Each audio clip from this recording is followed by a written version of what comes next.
cátedra institucional conjuntamente entre la Universidad de Zaragoza y el Ayuntamiento de la ciudad, y teníamos interés desde esta cátedra en programar la proyección del documental que vamos a ver esta tarde, Corrupción, el organismo nocivo, porque creemos que es un tema que tiene que ver, aunque quizás no lo parezca en el primer momento, pero que creo que tiene que ver especialmente con las funciones y los cometidos y los contenidos de esta cátedra. Creo que tiene que ver evidentemente con la participación, con un concepto exigente de participación y con un concepto exigente de implicación ciudadana, y creo que tiene que ver incluso también con la otra pata de la cátedra, con la innovación democrática.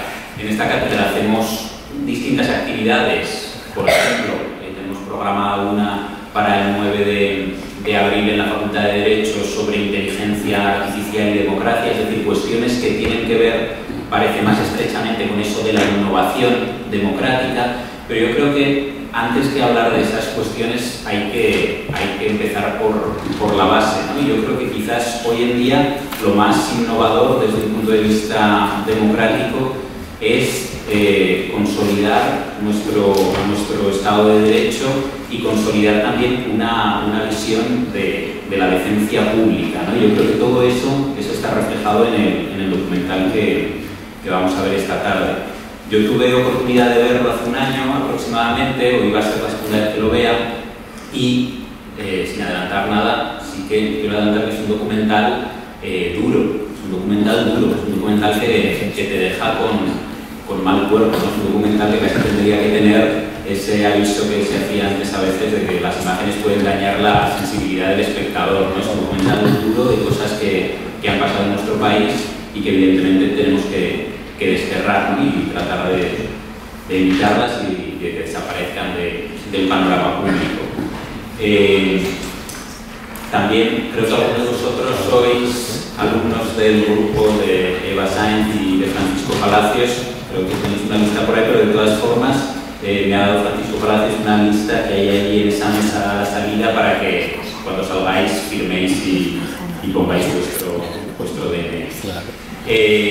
Vamos a ver en primer lugar el documental y después, una vez que haya terminado, vamos a hacer un coloquio que va a ser probablemente lo más interesante, un coloquio en que nos van a acompañar el juez Ángel Dolado, Félix Gracia y Teresa Soler, y un coloquio en el que tenemos especial interés en contar con vuestra participación, ¿no? No queremos que sean intervenciones al uso, sino que en cualquier momento, luego volvemos a recordar, cualquier persona que quiera participar, que quiera incorporar alguna sugerencia, algún comentario, pues van a ser bienvenidos, ¿no? Y yo creo que eso es lo más interesante. Una vez que hayamos visto el coloquio, pues poder hablar entre todos, reflexionar y compartir nuestras experiencias. Pues bueno, vamos a ver el mensaje. Bueno, pues muchas gracias. Vamos a pasar ahora al coloquio como visto antes y bueno, os vuelvo a recordar, hay aquí un micrófono, vamos a hacer ahora las intervenciones, pero bueno, la idea sobre todo es que participéis quienes tengáis interés. Entonces bueno, en cualquier momento, si alguien quiere comentar o matizar alguna de las cosas que se digan, pues puede decirlo y le acercaremos el micrófono para que sea más fluido. Bueno, quiero también agradecer, antes de empezar el coloquio, agradecer a Elena Giner, que es la consejera de Participación y Gobierno Abierto del Ayuntamiento de Zaragoza, que es la presidenta de la Comisión Mixta de la Cátedra, que nos acompañe. Y bueno, las personas que van a participar en el coloquio, en primer lugar hablará Félix Gracia, que es el secretario de la Asociación para la Defensa de la Función Pública Aragonesa, que es una entidad que también ha colaborado en el acto de hoy, con lo cual también quería agradecerlo públicamente. Posteriormente hablará Teresa Soler, que es subdirectora y guionista del documental que acabamos de ver. Y por último intervendrá Ángel Dolado en su calidad de juez. Tenemos unos 35-40 minutos porque a las 9 nos cierran el Paraninfo, entonces bueno, vamos a intentar a ver si en ese rato podemos hablar todos y sobre todo ustedes también. Cuando quieras, Félix.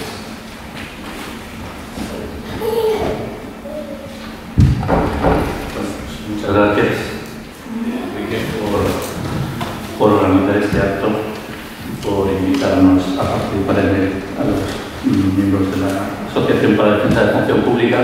La verdad es que cada vez que veo este documental, que ya vaya la tercera o cuarta vez que lo veo, pues sigo emocionándome y sigo pensando que refleja a las mil maravillas lo que nosotros como asociación queremos impulsar desde hace 11 años cuando nos constituimos, que no es otra cosa que lo que llamábamos el giro ético de la función pública, pero recuperar el impulso o la condición del servicio público cuando pensábamos que se estaba suplantando la idea de servicio al interés general por la idea de supeditación a las órdenes políticas, fueran cuales fueran estas, coincidieran o no coincidieran con los principios de legalidad, para no buscar problemas, para facilitarnos la vida y en el desempeño y negar lo que es la evidencia de la función pública, que la función pública tiene una enorme tensión entre legalidad y sometimiento a la dirección política y democráticamente elegida, como es. Bueno, yo quiero solo 4 pinceladas porque tenemos muy poco tiempo y creo que cualquier interveniente va a ser más interesante que mi intervención, ¿no? Primero, hay varias tipologías de corrupción. Aquí se habla de la corrupción pública, podría haber corrupción empresarial, bancaria, etc. Muchas, ¿no? Privadas. Hemos hablado de la corrupción pública, que puede ser tanto política como administrativa. Yo creo que si nos ponemos al diccionario de la Real Academia veríamos que la definición que se da de corrupción es claramente insuficiente, manifiestamente insuficiente para que logremos atender o entender el concepto. Yo creo que siempre se ha dicho que es la primera de las dificultades. No nos ponemos de acuerdo en definir lo que es la corrupción y, por lo tanto, en cómo prevenirla, cómo luchar contra ella. Y creo, en segundo lugar, que la preocupación social es evidente. Hay unos barómetros, como decía Gadea, uno de los intervinientes, si no fuera por el paro, la corrupción sería la primera preocupación de España. Sin embargo, el paro la relega al segundo lugar. Es decir, hay una percepción de una preocupación social por la corrupción, aunque la experiencia personal de los ciudadanos sobre la corrupción sea mucho menor de esa percepción, ¿no? Y desde luego, las cosas preocupan o son preocupantes con independencia de que preocupen a quienes las padecen. Hay gente que sufre problemas, no les preocupa, vive despreocupadamente, pero eso no quiere decir que ese problema no sea grave. Entonces yo creo que corrupción pasa esto, es un tema gravísimo que menoscaba nuestra calidad democrática, pero hay muchos ciudadanos que son inconscientes de este problema. El problema de la corrupción también es un mecanismo de calidad democrática que figura que nos sitúa en ese ranking de percepción de la corrupción que hace anualmente Transparencia Internacional y donde España, pues la verdad, no está saliendo suficientemente airosa. Y luego, fundamentalmente, mi intervención aquí, mi presencia aquí, era vincular la función pública frente a la corrupción. La función pública, porque vamos a hablar, y se ha visto aquí, sobre todo pues, los alegatos que hacía el exfiscal general de anticorrupción, Carlos Tinel Villarejo, de que era necesario acudir a los tribunales, presentar querellas. Mi postura siempre es potenciar la prevención frente a la lucha judicial posterior. Si no hay remedio, pues hay que hacerlo. Pero deberíamos, como en medicina, potenciar la prevención en lugar de la intervención quirúrgica cuando ya todo se ha descontrolado. Y creo que en ese papel de prevención ocupa una posición fundamental una función pública profesionalizada. Una función pública consciente de su compromiso con la legalidad y activa y crítica en su defensa de los valores del servicio público. Por supuesto, hace falta un marco de integridad, hace falta lo que llamamos una infraestructura ética, como dice Manuel Villoria en uno de sus libros de ética administrativa, en el cual se organice todo un dispositivo en el cual forma parte la función pública profesional de ese dispositivo, que tiene que ser normativo, tiene que ser también de ciudadanos exigentes, etc. Pero uno de esos elementos clave es el apoyar una función pública profesional, una función pública profesionalizada que potencia enormemente la Convención de Naciones Unidas contra la Corrupción del 2003, ratificada por España en el 2006, y que supone una pieza fundamental en cualquier estrategia de prevención y lucha contra la corrupción. En esa convención se habla de bastantes medidas en materia del sector público, como es cuidado de un sistema de selección y de promoción de los funcionarios que atienda a criterios de mérito y capacidad. Y una de las cosas que más me hace entrar en crisis, mis esquemas, mis paradigmas, este documental, es que la reacción ante el fenómeno de corrupción, frente a todo lo que nosotros defendemos desde la asociación de la importancia de los funcionarios de carrera y evitar la interinidad, la reacción la hace fundamentalmente una interventora interina, que es Maite Carol. Cuando dices, no, claro, es que los interinos no tienen valor, no tienen capacidad de relacionarse frente a la corrupción. Bueno, pues aquí tenemos el ejemplo totalmente contrario, que no quiero que sea la ley general, pero es un criterio a tener en cuenta, que muchas veces es el valor ético de las personas y no su estatus profesional el que les hace reaccionar. También hace falta programas de formación. Yo considero que es inexplicable que este documental u otros similares no entren en las escuelas de formación de los funcionarios, sino que al contrario se vea de manera, bueno, pues con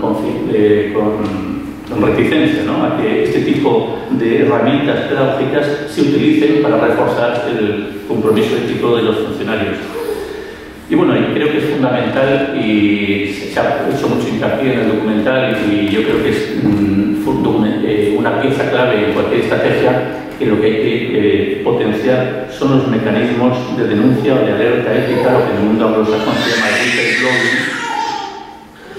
Porque si los funcionarios públicos, los servidores públicos, fueran agentes activos de prevención de la corrupción y cuando la detectaran, la denunciaran y tuvieran mecanismos, cauces para hacerlo y además un estatus de protección y garantía, probablemente la corrupción en gran parte se cortaría en su origen, en su fuente. Igual que en materia medioambiental hay que combatir la contaminación en su fuente, porque luego es mucho más costosa corregirla, la corrupción también hay que intentar combatirla en su fuente, y esa fuente fundamentalmente está en la tramitación de los expedientes administrativos en las que intervienen funcionarios con un estatus y con una obligación ética muy determinada. Por lo tanto, yo creo que mi mensaje es exclusivamente este: hay que potenciar una función pública profesional, corregir todos los defectos de su sistema de selección, el abuso de la libre designación en la cobertura de los puestos, etcétera, la dependencia, la politización de grandes niveles de la administración, esa confusión entre lo político y lo administrativo, que habla Víctor Lapuente en este libro de la corrupción en España, que yo recomiendo, y que hay lecturas básicas que hay que hacer para entender esto y tener una posición suficiente, ¿no? Y me gustaría destacar que, con esto acabo, que en la función pública tenemos una ley desde el año 2007, el Estatuto Básico del Empleado Público, donde se daban pasos tímidos en favor de la profesionalización, un mayor compromiso o incidencia en los códigos de conducta de los funcionarios, y que eso no ha tenido hasta la fecha, 10 años después, ningún desarrollo, ni ningún interés por parte de ninguna administración en llevarlo adelante. Por lo tanto, yo creo que vivimos un momento de parálisis que tenemos que superar en lo que es el ámbito de la función pública profesional, y me gustaría, como finalmente, dejar el mensaje de que tenemos que conseguir una función pública en la que cada servidor público sea un agente activo en materia de prevención de la corrupción pública. Y esa será nuestra principal contribución a la calidad democrática, también desde la eficacia, pero sobre todo desde la integridad en el desempeño de la función.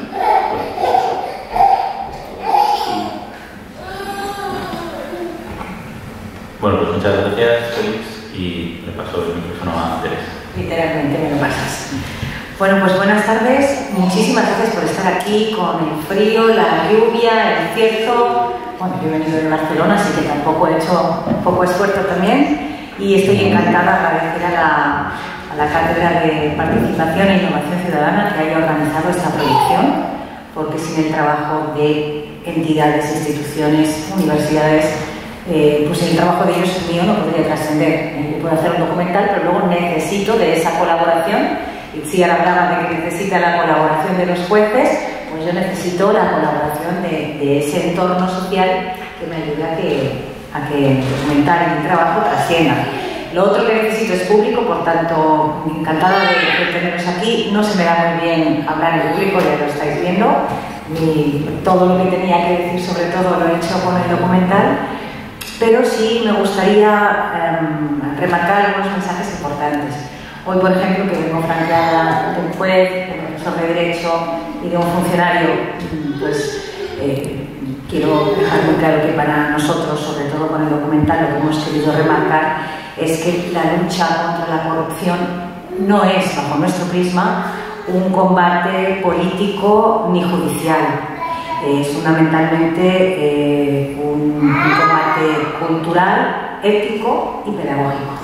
Ese es nuestro caballo de batalla, esa es nuestra herramienta. En este caso, con el documental hemos querido hacer una herramienta pedagógica porque entendemos que únicamente desde la educación en valores es desde donde podemos hacer frente a esta lacra. El viernes voy a estar en el Instituto Goya con chavales muy jóvenes y eso es lo que siempre me da más respeto. Porque somos conscientes de que influir en ellos en ese momento tan importante de sus vidas cuando se están formando, pues significa algo crucial. Hablaba Victoria Camps, a quien admiramos tantas personas de aquí desde la sala, que el ejemplo no es la mejor vía para enseñar, sino el único.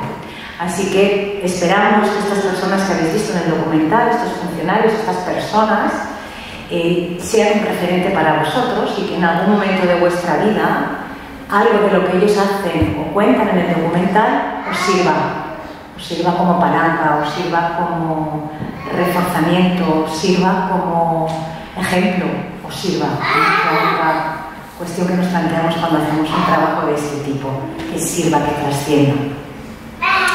Por otro lado, pues bueno, contaros que son personas, un poco contaros los entresijos del documental. Esos cuatro protagonistas, denunciantes, entre comillas, son personas absolutamente normales. Os garantizo que no tienen ninguna capa de superhéroe, como les han querido presentar en muchos medios, que no estamos para nada de acuerdo. No son héroes, no son personas que tengan más valor, ni más valores, ni más ciencia, ni más conciencia que ninguno de los que estamos aquí. Hemos puesto mucho esfuerzo en que les veáis yendo al colegio, llevando a los niños, montando en bici, que veáis sus dudas. También es importante recordar a Carlos Martínez, el inspector de cursos, cuando cuenta aquello del viaje del Camino de Santiago, dice, no sé, en un momento dado me planteé cuál de los dos informes presentar. Es decir, son personas normales y corrientes. Pero requieren, es verdad, que han pasado también, no lo vamos a obviar, han pasado momentos muy duros en su vida. Acabamos el documental con ellos riendo, tampoco es gratuito. Todos sonríen al final, mientras hay ese texto que explica qué ha sido ahora de sus vidas, todos salen sonriendo, porque tampoco queremos que penséis que una persona que da un paso adelante y denuncia la corrupción acaba con la vida destrozada y sin trabajo. No, son personas que han seguido su vida por los caminos que sean y no ha pasado nada, ¿eh? Pero es verdad que es importantísimo que les demos voz, que les demos foco, cámara, luz, que la gente sepa que existen estas personas y que sepan el problema por el que han pasado, porque la única forma en que ellos puedan sentirse protegidos es luchar contra esa impunidad en la que trabajan los malos. Poco más, porque, vamos, me siento apabullada con las personas que me acompañan, estoy segura que tienen cosas interesantísimas que decir. Sí trasladaros ese mensaje que también hemos querido que presentar con el documental, que seamos conscientes de la responsabilidad individual, la responsabilidad individual que tenemos cada uno de nosotros en hacer que las cosas sucedan. Tenemos una cierta tendencia a pensar que el problema es de los partidos políticos, de los políticos corruptos, del Estado, de que faltan leyes. Os sorprendería saber que en España hay muchas más leyes punitivas. Tengo aquí, voy a medir mucho lo que digo, y un profesor, me voy a meter en camisas de 11 varas, pero sí os voy a decir que hay países donde la tasa de corrupción es mucho más baja que en España y que tienen menos leyes punitivas o para atajar la corrupción de las que tenemos nosotros. Es decir, no es una cuestión de leyes, las leyes no dejan de ser algo nos cuarta la libertad a veces, y entonces pues la idea es que nosotros tengamos una educación ética y en valores y que eso sea lo que nos lleve a hacer las cosas, no solamente tener miedo. Refuerzo ese mensaje de nuestra responsabilidad individual en hacer que las cosas sucedan, en romper el conformismo. Es muy importante que no nos impermeabilizamos con todo lo que está pasando. Quiero acabar con datos terribles, pero es que tiene que ser así. Deciros que desde el 2008 la pobreza en España ha aumentado un 8%. Deciros que se ha duplicado la diferencia entre comunidades, que España es el país europeo donde más aumentó la desigualdad en este último año. Eso es gravísimo porque es ese baremo, ese factor que nos da a entender el nivel económico en el que estamos, y que estamos en el segundo lugar en aumento de pobreza juvenil y en lugares, casas con niños pequeños. Según la Comisión Nacional de Valores, hay casi 48.000 millones de euros que se han ido a las arcas de la corrupción en concepto de contratación pública. Con todo esto tenemos que ser conscientes que si seguimos mirando hacia otro lado, las cosas van a seguir pasando como lo están haciendo. Muchas gracias.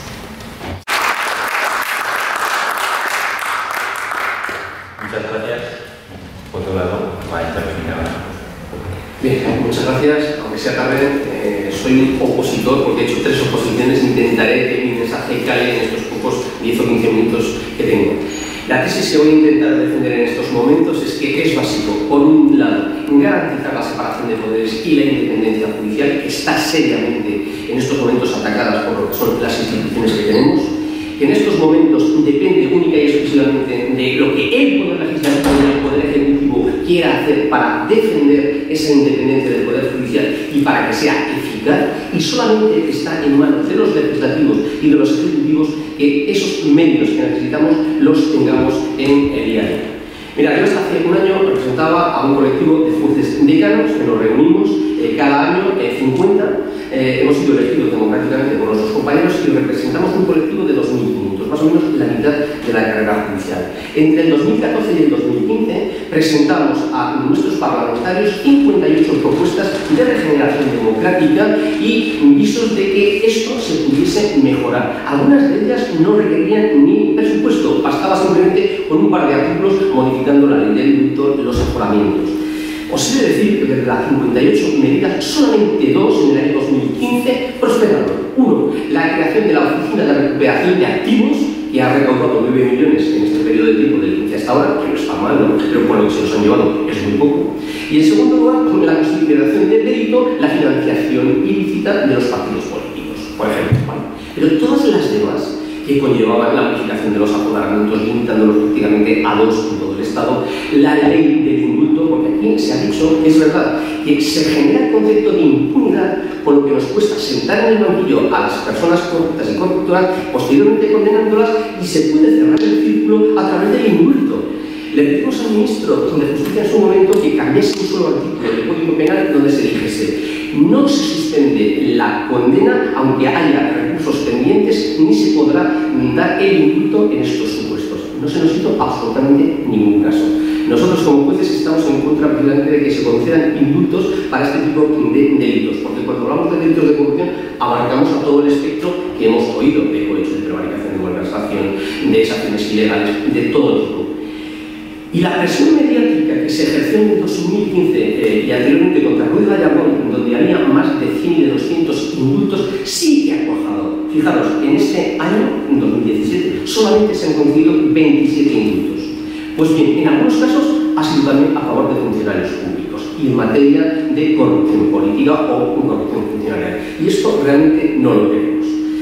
Digo que mi tesis es intentar garantizar la independencia judicial a través de los medios suficientes, porque lo más importante que tenemos en el colectivo son 5.000 jueces independientes, 2.500 fiscales también profesionales independientes, entre comillas, a través de la dependencia jerárquica que se tiene. Fijaros que en el reportaje, salvo en el Villarejo, casi nunca se ha mencionado a la Fiscalía, siempre se ha mencionado a la Acción Popular, a las asociaciones, para que fuésemos nosotros los que presentásemos la denuncia. Que está muy bien, pero tenemos un colectivo de profesionales que están para eso y se la requiere.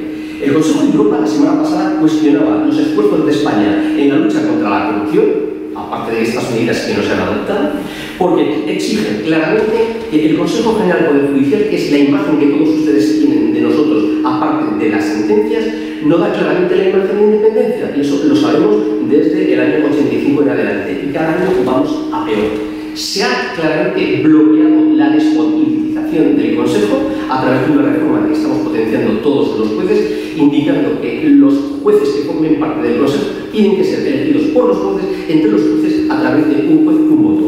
Se nos critica diciendo que esto es claramente corporativo.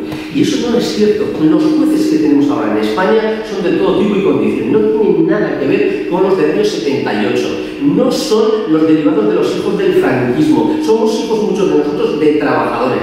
Y no somos tan ingenuos para, si tenemos la posibilidad de elegir a nuestros mejores gladiadores, 12, ser tan tontos de elegir a los más obedientes, a los más cautelosos. Porque eso es lo que se está haciendo en los últimos años y cada vez a peor. En estos momentos, el presidente del Consejo no es ni portavoz de nada, porque no quiere decir absolutamente nada. Nos amenaza con la tesis de que usted será recompensado a través del palo y la zanahoria en función de lo obediente que sea. Y esto es la realidad de este país en estos momentos.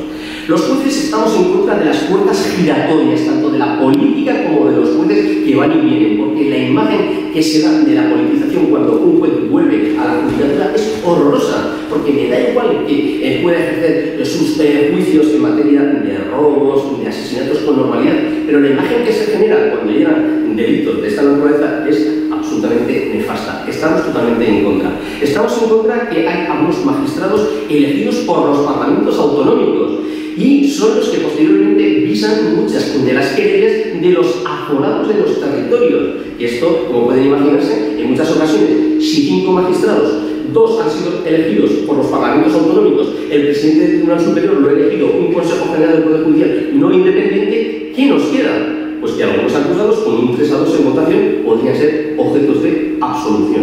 Y lo digo así de claro. Las recomendaciones del informe Greco iban en la misma línea de independizar claramente la justicia.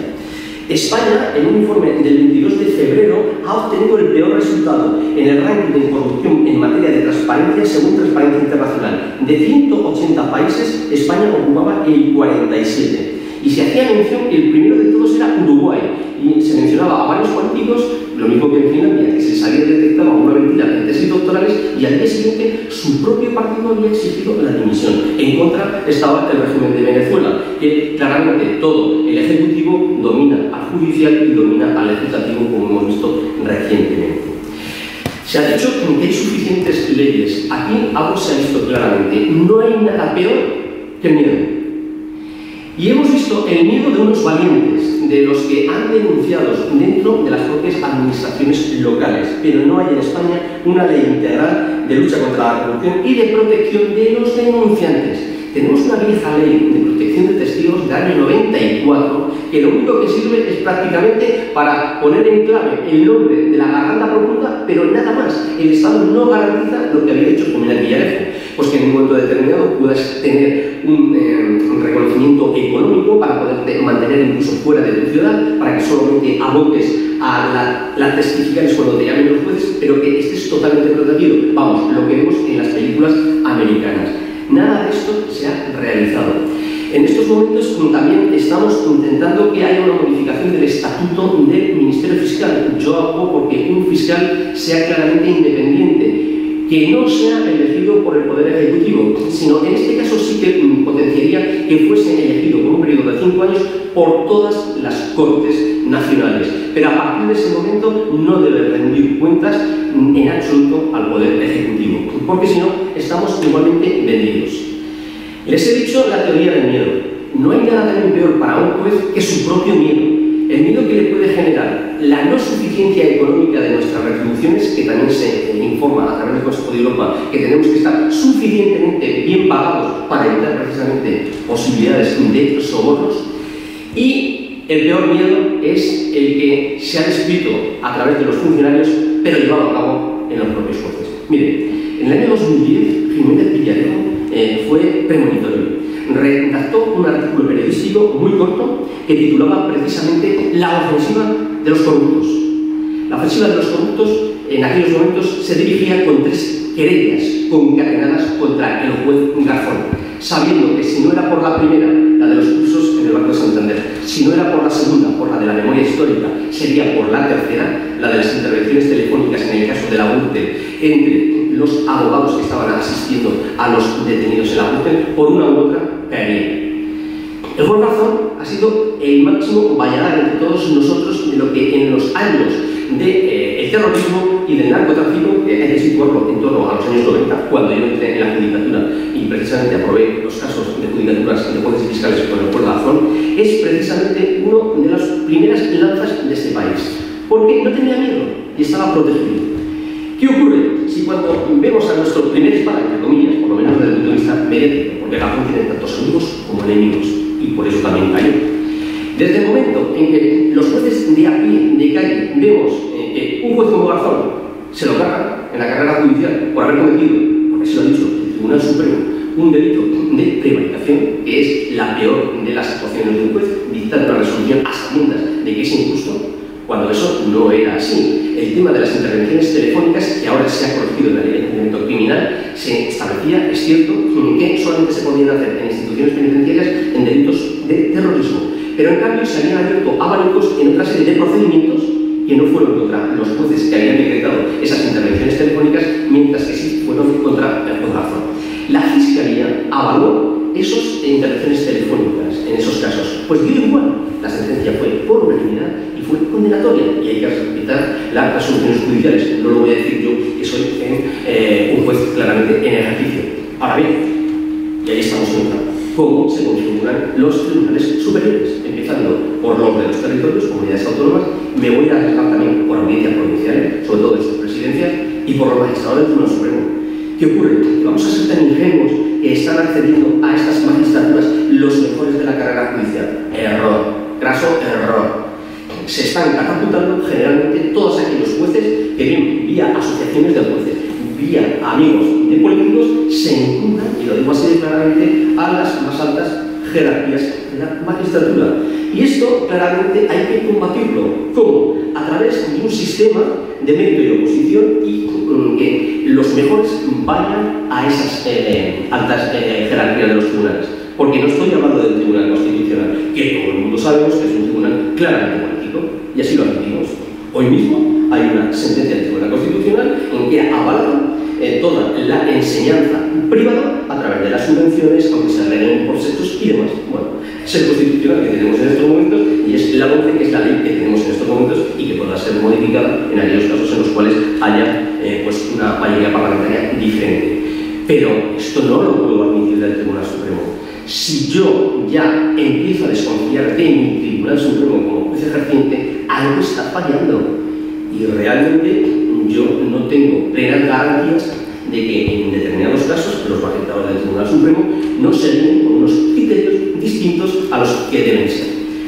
Porque yo llevo 28 años en la judicatura y les puedo asegurar que he visto en deliberaciones que hoy podemos defender A, B o C o lo contrario, y tendré argumentos jurídicamente muy perfectos y muy redondos para avalar una tesis condenatoria o una tesis absolutoria, en civil una tesis estimatoria de una demanda o desestimatoria, y eso lo sabemos. Si sabiendo eso no tenemos garantía de que en el Supremo están los mejores de los mejores, pues estamos prácticamente acabados.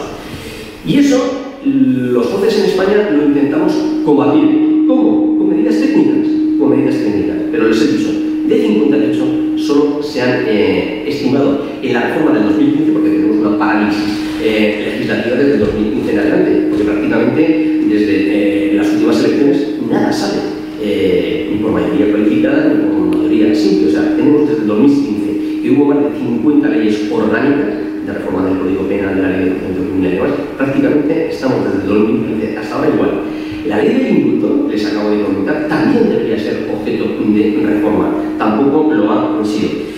Sí que en materia de transparencia administrativa estamos mejorando una serie de leyes en las que precisamente esa transparencia es el mejor reflejo, el mejor espejo para que los ciudadanos podamos protegernos de posibles desviaciones de poder. Porque al fin y al cabo, en materia administrativa también se puede justificar con informes técnicos absolutamente lo que queramos. Miren, Decía Burke que para que triunfe el mal solo hace falta que los buenos no hagamos absolutamente nada, que es lo que hemos visto en muchas ocasiones en las administraciones públicas. Yo les recomiendo un libro de una fan terrible del derecho administrativo de esta ciudad, que es Ángel Garcés San Agustín, que se titula El Código del Buen Corrupto. Y hay un pequeño artículo donde, no lo voy a leer porque no tengo tiempo y si quieren preguntar cosas no va a haber posibilidades, donde establecen los 10 mandamientos precisamente para ser un buen corrupto. Y con grandes intervenciones que hemos tenido de los interventores estaban por ahí. Los políticos no empiezan por reconocer absolutamente nada. Cuando te han enganchado con prueba, empiezan a echarle mierda a los interventores, a los funcionarios públicos, a lo que sea. Porque lo que sí que es cierto, y esto lo dice Javier Gomar, que tiene una tetralogía sobre la ejemplaridad, es un filósofo que a mí me encanta, en el que dice: la corrupción es la vulgaridad del nuevo rico pasada a la política. Fíjense lo que les digo, del nuevo rico pasada a la política.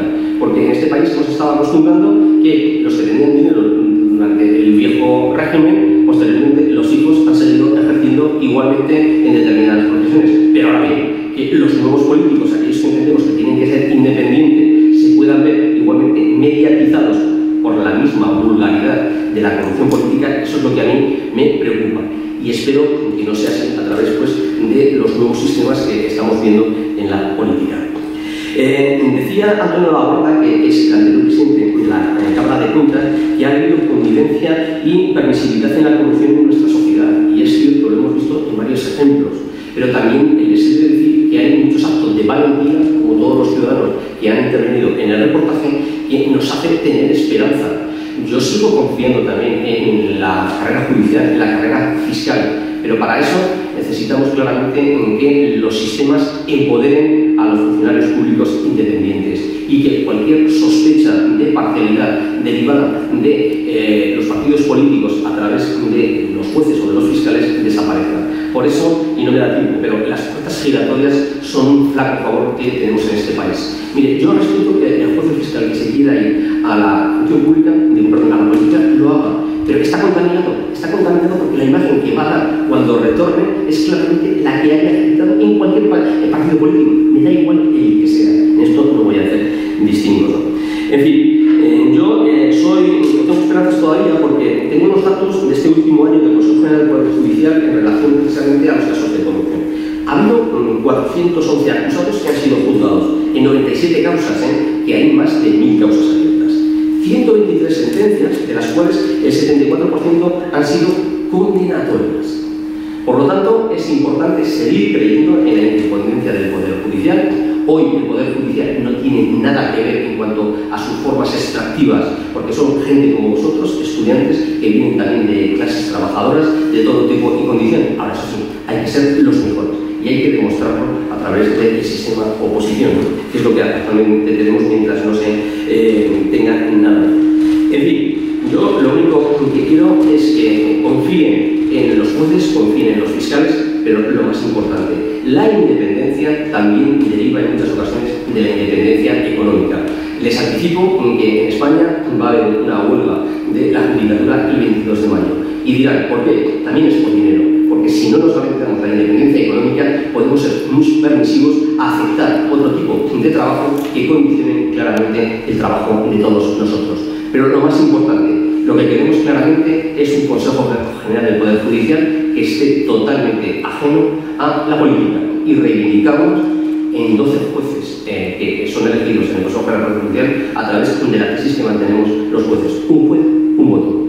Y les aseguro que no es corporativismo, porque la clase de jueces y juezas que tenemos en la actualidad no tiene nada que ver con las del régimen de la transición y con el sistema anterior al 78.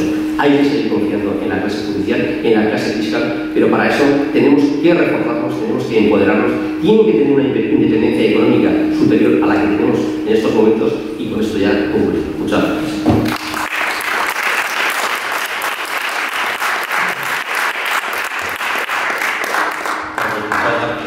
A Félix, a Teresa y a Ángel, y si alguien quiere participar tenemos 3 minutos, pero 3 minutos de verdad porque nos van a echar. Hola, yo os quería preguntar si pensáis que el nivel de nuestra clase política, nuestros niveles están adecuados. Se oye bien, ¿no? Se oye. No sé ¿Sí? si el nivel de nuestra clase política y la corrupción tienen relación, o dicho de otra manera, si a menor nivel, a menor formación, preparación, hay más corrupción o no necesariamente. Yo lo que veo, sobre todo por los 40 años ya que llevamos de democracia, es que algunos políticos han hecho de la política su profesión. Y eso es nefasto. En todo el mundo tiene que dedicar parte de sus años a la función pública, es muy legítimo, pero luego tiene que retornar a sus propias profesiones. Si realmente quiere hacer de la vida política, de su vida profesional absoluta, eso va a mediatizar en muchas ocasiones las decisiones. Y me da igual qué partido político, porque hay gente que lleva 40 años, sea del Partido Socialista, o sea del PP, que son los que más años llevan en la democracia, ¿no? Por lo tanto, para mí eso es importante. Hay que dar lo mejor de nosotros mismos. Tenemos que elegir a los mejores, hay que garantizar la independencia económica de esos mejores, pero lo que no podemos hacer de un político es que esa sea su profesión durante los 30 o 40 años de cotización que tenemos que tener todos para obtener una pensión pública. Tengo una pregunta para la realizadora del documental, que por cierto me ha encantado, muchas gracias. Me ha llamado la atención de que no se nombra ningún partido político hasta el minuto 25 del documental, y luego solo se citan muy puntualmente a algún otro partido, se citan situaciones, se citan ayuntamientos, se citan nombres, pero no partidos políticos. ¿Es una decisión premeditada para a lo mejor no agobiar al espectador con esta presión que tenemos todos los días en los telediarios de tal partido, tal partido? Es un poco una decisión premeditada y en ese caso me parece muy estética. Gracias. Totalmente premeditada. No hay nada, ni siquiera los planos que llamamos de referencia o planos secuencia para que descanséis y respiréis de tanta información, ni siquiera esos planos son escogidos al libre albedrío. Todo en el documental, os dais cuenta o no os dais cuenta, está hecho con una intención. Por ejemplo, en el momento en que sale Millet con las sillitas de ruedas, que hay gente que dice, ¡ay, se os ha ido el silencio! No se oye nada. Eso está así porque queremos que sí sea. Es una metáfora del silencio absoluto, del rechazo total hacia los corruptos y de que no les damos ningún tipo de voz, como sí suelen hacer la mayoría de medios de comunicación. Retomo tu pregunta. Claro que sí, es absolutamente necesario para nosotros, cuando planteamos el documental, separarlo absolutamente de un partido político. Para nosotros es imprescindible trasladar que la corrupción es un problema. Bueno, no quiero decir esta palabra que a mí me da una manía tremenda, pero ahora no me viene ninguna otra. Es una transversal. Hablamos de una forma de gobierno. Queríamos separarla. Es verdad que hay partidos que son corruptos y otros que no, o está por ver si lo son, en fin. Pero no hemos denunciado la corrupción de un partido político, ni de un caso determinado, sino de forma transversal. Como forma de gobierno, como organismo nocivo que está en nuestras instituciones y nuestras raíces, ¿no? Así que sí, ha sido absolutamente premeditada. Sí. Por aportar un poco, que el documental, bueno, me parece muy bien, muy interesante, pero transmitir también a los jóvenes algo que yo creo que en este momento es fundamental, porque hemos vivido en una época en donde a los ladrones, a los corruptos, los hacían honoris causa. Y aquí tenemos a uno, ¿no? Entonces eso, ser bueno, ser listo, es parecerse a eso. Y lo que hay en la sociedad en estos momentos es que parece ser que el más listo es el que más engaña, el más corrupto. Y entonces hay que transmitir de alguna manera que es inteligente ser honesto. Eso hay que transmitirlo. No sé cómo. Ya ha empezado transmitiéndolo un profesor de Harvard, lo he leído hace muy poco, que dice que no se puede ser inteligente no se puede ser bueno sin ser inteligente, ni honesto incluso. Luego, por lo tanto, eso de alguna manera hay que transmitirlo a los jóvenes. ¿Y usted no piensa que eso está cambiando? Porque yo tengo la sensación de que el chulito que antes en el bar comentaba con los amigos que se había montado un chanchullo con no sé quién y tal, que antes era aplaudido y ya está envidiado, ahora empieza a estar como mal visto. O sea, creo que soy objetiva cuando digo que eso, desde la sociedad civil, está cambiando. Y es que eso es importantísimo. Por eso nuestro empeño en presentar conductas ejemplares, porque sin referentes es imposible, y nuestros referentes en los medios de comunicación, en el gobierno, en los partidos, son gente nefasta. Nadie está dando protagonismo a las personas que se nos van a servir como referentes. Esa es un poco la idea y me gusta mucho esa reflexión que ha hecho, es muy interesante. Hay que transmitirlo a los jóvenes, es fundamental. Sí, que el modelo es la inteligencia. Y no se puede ser inteligente siendo corrupto. No es posible. Porque somos red. Y si nosotros no somos nada, luego los otros nos hacen ser lo que somos. Así es. Muchas gracias. Muy interesante. Bueno, pues es una pena, pero no tenemos más tiempo. Muchas gracias a todos y a todas por venir esta tarde y esperamos volver a encontrar.